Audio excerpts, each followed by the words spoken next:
Welcome to the journey of Uncle Craig. Uncle Craig is finally sharing his testimony after serving 35 years of being incarcerated. His story is of pain, redemption, and God's unshakable grace. Incarceration started at the tender age of 9. Can you believe that? The tender age of 9. That is so hard to imagine because you are still a child. Now, this channel will highlight his past abilities, his experience, but most importantly, his training. Now, stay tuned as he speaks about his life lessons, spiritual wisdom, and strategies for sustaining a blessed life while living in a world full of temptation and trials. We are here. Make sure you hit that notification bell, hit the like button, and leave a comment. And tell a friend to tell a friend. And if you believe in redemption and second chances, you're at the right channel. And thank you again for joining. Conversations with Uncle Craig, episode 3. We covered the beginning of how you started. We covered the abuse that was dealt to you at a young age. But how did you get wrapped up in this process that some call the system? Well, it started when I started running away, because that may be susceptible to the police coming into my life. Okay, and once the police come into your life, then they pass you off to the DA, and then the DA passes you off to the judge. Mm-hmm. It's a process. Okay. You know, it's something that, that I had to go through because my behavior was erratic. Mm-hmm. And upon my first time being arrested, mm-hmm. they put me on probation. And like I said earlier, probation is just a form of entrapment. Mm-hmm. And it's like you think you're getting a break. You think that they're doing a favor for you. Okay. Oh yeah, I'm gonna get to go home. I'm gonna get to be with my family. And I thought that. Mm-hmm. And if I knew back then, okay, what I found out about probation, all it is a prolong. Mm-hmm. Eventually they're gonna get you in the system. Okay. They're gonna make you a part of the system, and they're gonna put you in prison. That's more or less the path that you take when you're on probation. You got some people that get on probation, they do the probation and they off of it, and that's it. But then you got people that's on probation and they take it for granted, and then they get more probation, then they get more probation. Before you know it, they're looking at like 10 years probation. With different probations, now they got you. The system has control of you now, because now they're telling you where to go, where to eat, where to sleep, all that. You can only sleep over this house. You can't be with your mother. You can't be with your father. Any type of situation that comes up, they are in your face, okay? And at the time, I looked at it as a way of getting out. Mm. And it built up. And eventually, that probation turned into a sentence, because I kept messing up on probation, and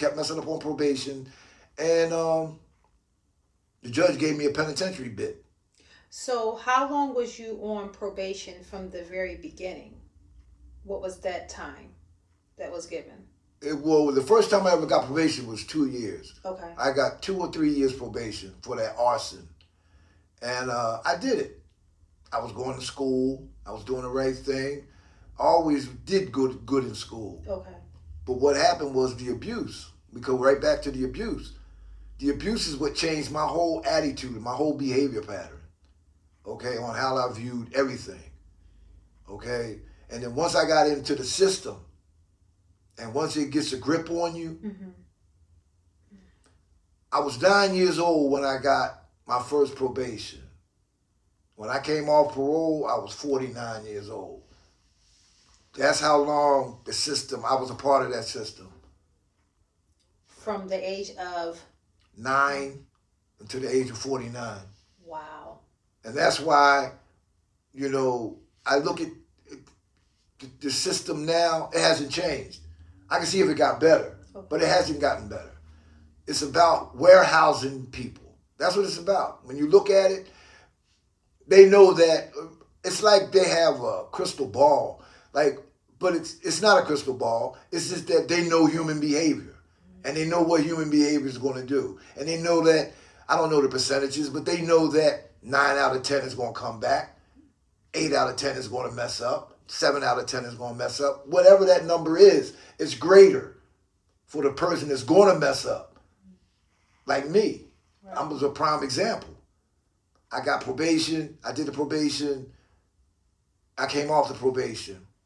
The next thing you know, I got locked up again as a juvenile. Okay, as a juvenile. Okay?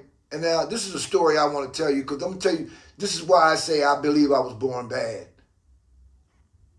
I went to court. I got probation.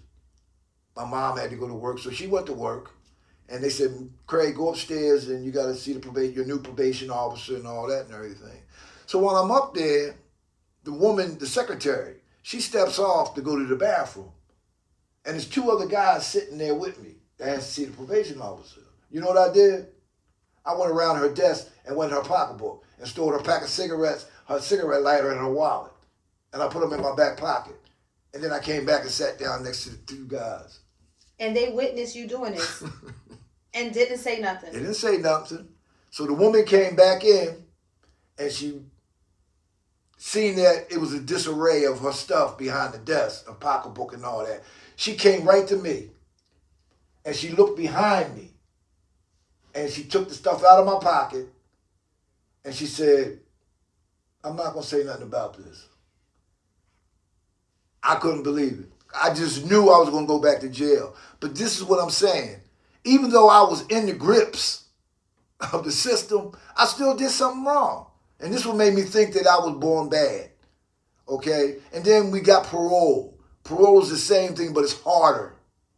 Okay? I remember the first time I got paroled, I did a county bit. Mm-hmm. And I did 4 6 to 23s. What's that? 6 to 23 months. Okay. It's 4 6 to 23 months, but they was running concurrently. They wasn't running consecutively. Concurrently means that they running together. So I was only doing 6 to 23 instead of doing 2 to 4, 2 years, 2 to 6 or 2 to 8, something like that. That's what it came out to. And they would have had to send me up to penitentiary. Anything over 2 years, you go to the penitentiary. Anything under 2 years, you do it in the county. Okay. So I stayed in the county a long time. But see, we're getting ahead of ourselves because before I even got to the House of Correction, I did a lot of sentences at the Youth Study Center. That was where I went because I was underage up until 15. So from 9 to 14, mm-hmm. I was going to Youth Study Center. And I made like around maybe 8 or 9 trips there. Wow. And then I graduated. Okay, and this is where the parole and the probation comes. The parole and the probation sent me back and forth, back and forth, back and forth. And before I knew it, I was doing time for those little sentences that I was doing 6 to 23 for. 6 to 23 turned into a 1 to 2. Okay? I had 5 years probation on a criminal trespassing. That was turned into a 3 to 10 years. See, this is what kids don't realize. They don't realize you get that little probation, they can take that probation back. Say you did something and you got 3 years probation. Mm-hmm. Okay? Yes. You go to court, they give you the time, the probation. You come out, and as soon as you violate it, the judge can do this. What is the original charge? Well, sir, the original charge was was simple assault. What does simple assault carry? Simple assault carries 5 to 10. Well, I'm taking back the probation I just gave you. Now you got 5 to 10 years to do. And this is how they get you. They give you probation. You go out there, and if you violate it, they can take the probation back and give you the time for the original charge. And that's what they did to me. on numerous times. This is how I wound up in the penitentiary. Okay, Fort, Dallas, Somerset, Camp Hill. These was all the adult prisons that I did a lot of my time. I did like maybe up Dallas. I was up Dallas 12 years altogether. Somerset, I was up Somerset 8 years altogether. And these were adult. These were my adult. This is what, but I'm saying this because this is where that probation led me. Okay. That probation led me to parole. It led me to going to the penitentiary. If I would have did the probation and just got off of it, that would have been the end of it. Wow. And that's why on this last bit, I thought about it a lot. I said, you know what? When the parole board come and see me, I'm just going to tell them I'm going to just do the rest of that time. Because I didn't want to be a part of it. I didn't want to be a part of the system no more. And I knew that, because every time I came home, from the time I was a juvenile, I've been to every juvenile facility there ever was, except Glen Mills. In Philadelphia. Right, Philadelphia. No, I was at Foster Camp. That's near Pittsburgh. Oh, okay. I was at Cornwall Heights. That's in Bucks County. I was at Fort Mifflin. That's in South Philly.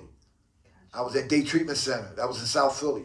My whole life is in the system, and a lot of people tell me, Craig, you are doing something that usually people in your situation don't usually do. They don't usually change at 50. If that's what got them there, they usually continue with that until they dead or either until they go into the penitentiary for the rest of their life. You coming home and changing, and my change, the journey I took, I wouldn't wish it on nobody. Okay? I've been places where flies don't land. Okay? Wow. I've slept in places where flies don't land.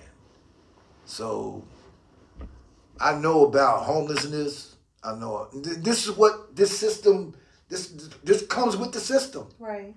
This comes with, if you want to be a part of that system, you want to break the law and you want to get on probation, and it's going to lead to parole. It's going to eventually lead to parole because you're going to mess that probation up. And they're going to turn that probation into a state bit. And that's what a lot of these brothers are doing out here. They're getting probation and they think, oh yeah, I got away with something. So what is your ending remarks regarding parole? The last time I did my last sentence, I did 8 years. I had a 4 to 8. I did the 4 years. I seen the parole board, and they said, Mr. Jones, you've been doing this for a while now. We're going to see you in another year. So they gave me a hit. So I went back and I did the hit. So now I got 5 years in on the 8 years. I go see them again.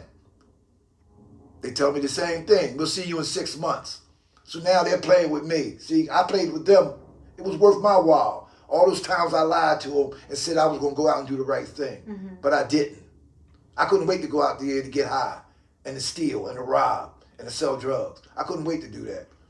And I said, this time, I'm going to give it all to them. And I'm going to see what it's going to be when I go home this time. And I maxed out. I did the whole 8 years. And I've been home ever since. 22 years. 22 years. You hear that? He's been home for 22 years. This is the channel that you want to come to. So make sure you hit that notification bell. You hit the like button. And please leave a comment just for encouragement. You believe in redemption? Second chances? You come to the right channel. Thank you for watching, and we look forward to dropping real soon. Take care. Stay tuned. This is only the beginning. We look forward to you joining us. And as always, thank you for watching.